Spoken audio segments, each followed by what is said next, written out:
Pria ini membunyikan bel untuk mengingatkan semua orang di kota untuk pulang sebelum gelap. Gadis ini baru saja pulang dan mengunci pintu. Kemudian sentuh batu yang tergantung di sebelah pintu. Semua orang di kota terbiasa menutup pintu mereka sebelum gelap. Kemudian ketuk batu berbentuk aneh di sebelah pintu. Pria ini sangat mabuk hingga pingsan, padahal istrinya sudah menunggu di rumah. Melihat hari mulai gelap, suaminya belum juga kembali. Dia memarahi suaminya satu kalimat lalu menutup pintu rumah. Kemudian tarik tirai di semua tempat. Putrinya sedang bersiap-siap untuk tidur ketika dia mendengar seseorang mengetuk pintu. "Meo, aku nenek kamu, aku di luar." Setelah memikirkannya, dia masih pergi ke jendela dan membuka tirai. Seorang wanita tua dengan senyum iblis berdiri di jendela. Gadis kecil itu berkata, "Kamu tidak terlihat seperti saudara." Pada titik ini, ibunya masuk ke kamar dan berkata, "Ini bukan kerabat." Wanita tua itu berkata dia sangat kesepian, jadi dia bisa membiarkannya di kamar. Wanita itu berteriak, "Jangan buka pintunya." Tapi sudah terlambat, wanita tua itu segera mengungkapkan wujud aslinya. Keesokan paginya ketika dia sampai di rumah, pria itu melihat tetangganya berdiri di pintu. Kapten naik untuk memberinya tamparan. Kapten berteriak, "Kenapa punya anak kecil kau tidak perbaiki jendela?" Kapten menyeret pria itu ke atas. Kemudian katakan, "Kamu harus melindungi keluargamu. Lihat bagaimana kau melindungi keluargamu." Melihat istri dan anak-anaknya dalam kesulitan di tanah. Pria itu berteriak menyesal. Kapten mengertakkan gigi dan menyuruh bawahannya untuk mengunci pria itu. Saat ini keluarga Jim sedang dalam perjalanan. Waktu mereka sangat menyenangkan. Tiba-tiba, Jim melihat ada cabang pohon yang menghalangi jalannya. Pada saat yang sama, ada banyak burung gagak di sekitar. Mereka merasa aneh, jadi mereka segera kembali ke mobil dan mencari jalan lain. Keluarga ini berkendara ke kota kecil. Mereka melihat bahwa semua mobil di sini memiliki ban yang bocor. Mereka membawa keraguan secara bertahap ke depan. Sekelompok orang berbalik untuk melihat mereka pada saat yang sama. Seluruh keluarga melihat perilaku orang-orang yang sangat aneh.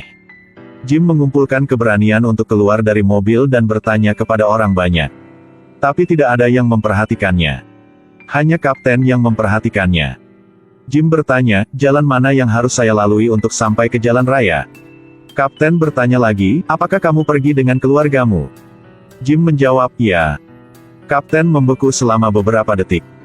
Kemudian beritahu mereka, teruslah bergerak maju. Jim berterima kasih padanya dan pergi.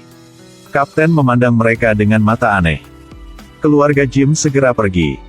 Tetapi mereka menemukan bahwa mereka baru saja melewati tempat ini. Jim berkata, "Tidak mungkin." Putri Jim merasa takut. Pada saat ini, seorang gadis muncul. Jim menghentikan mobil dan menanyakan arah, tetapi gadis itu pergi tanpa berkata apa-apa. Mereka hanya bisa maju ke depan. Keluarga mendiskusikan apakah mereka memperhatikan atau tidak, jadi mereka kembali ke sini. Ketika Jim merasa khawatir, dia melihat gudang yang dia lewati. Istri Jim merasa sulit untuk mengerti. "Kami jelas baru saja melewati daerah ini. Lalu kenapa sudah kembali lagi?" Jim dengan cepat menghentikan mobil dan berbalik. Kapten berpikir saat yang tepat telah tiba. Harus meminta bawahan untuk mengambil paku. Mereka dengan cepat membentangkan karpet paku di jalan utama. Begitu keluarga Jim kembali, mereka harus melewati dasar kuku. Gambar yang sangat akrab. Melihat cara kerja mereka, tentu ini bukan yang pertama kali. Keluarga Jim sedang dalam perjalanan tadi. Sebuah mobil muncul di depan. Istri Jim ingin mendekati mobil untuk menanyakan situasinya, tetapi mobil lain tiba-tiba melaju kencang. Jim hanya bisa mengubah arah mobil. Mereka akhirnya mengalami kecelakaan tepat di sisi jalan. Jim tertimpa cabang pohon. Istrinya juga dalam keadaan koma. Gadis itu hanya bisa bergerak sedikit. Tapi anak terluka parah. Jim yang kebingungan ingin segera meninggalkan posisinya tetapi tidak bisa. Mobil menabrak pohon. Jim juga terjebak di dalam mobil karena itu. Seorang pengemudi di mobil lain keluar dari mobil dan muntah di tanah. Dia berlari mencari polisi ketika dia bertemu kapten yang memasang perangkap paku di tanah. Mendengar ada kecelakaan mobil. Kapten dengan cepat berlari untuk melihat situasi. Karena hanya 2 jam sampai hari mulai gelap. Sopir dibawa ke ruang medis terdekat. Setelah memeriksa luka-luka pengemudi, dokter segera menyerahkannya kepada suster. Kemudian pergi ke lokasi kecelakaan dengan polisi. Setelah mereka pergi, seorang gadis datang untuk menjaga pengemudi. Dia bahkan kasih air minum.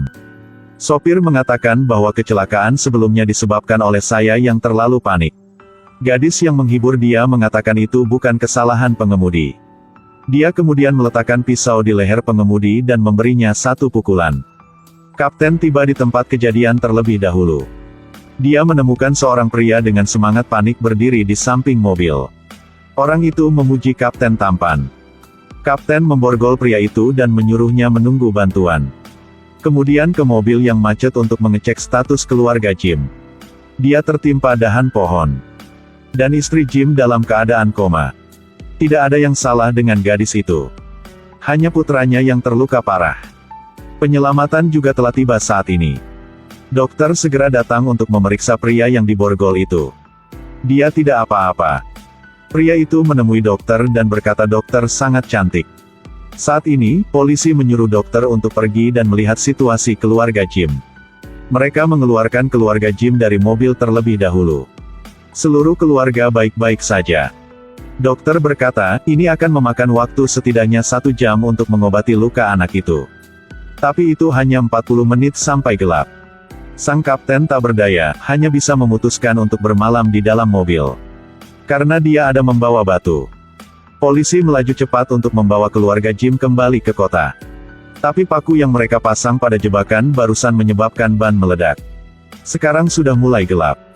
Dia menyuruh istri dan putrinya Jim untuk bergegas kembali ke kota. Pada titik ini, kapten sudah menggantung batu di mobil. Jim tidak mengerti mengapa kapten melakukan itu. Kapten segera menjelaskan bahwa itu aman. Jim mulai panik. Kemudian terdengar suara keras. Kapten segera berkata, mereka telah tiba. Kerumunan mulai mendekati mobil.